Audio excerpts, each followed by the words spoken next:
läksin vaikselt koju. Mõtteärev oli mul, mõtlesin, et mida teeksin, ja pähe tuli mõte mul.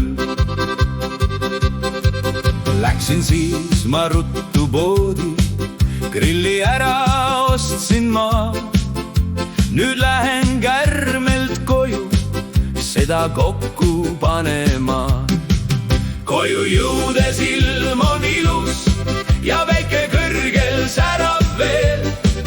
Grilli sain ma kähku kokku ja olen täitsa sõiduvees. Kuigi tunne mulle ütleb, et saab siku täna veel. Oh sa kuram, kus on lihad, kurgid, vorstid, kanad ka. Nüüd grillipäev võib alata. Tulge sõbrad ruttu siia, võtke vähe õllet ka.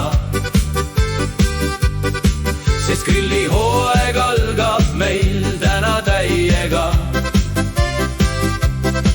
Sõbrad jõudsid kähku külla 2 kasti õllega.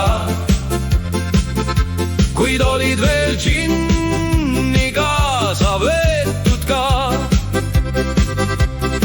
Nüüd kõik on grilli ümber ja rõõmsalt chillime. Joome kõiki läbi segi ja TikTokis suhtleme. Varsti tunnen hakkab pähe vaikne grilliõhtu mul. Kuid selles pole hullu ja tantsin edasi. Nüüd grilliõhtu ja hommik saabus ka. Ja kui silmad lahti tegin ning naabrit tädi nägin, pidin hirmust jooksu panema.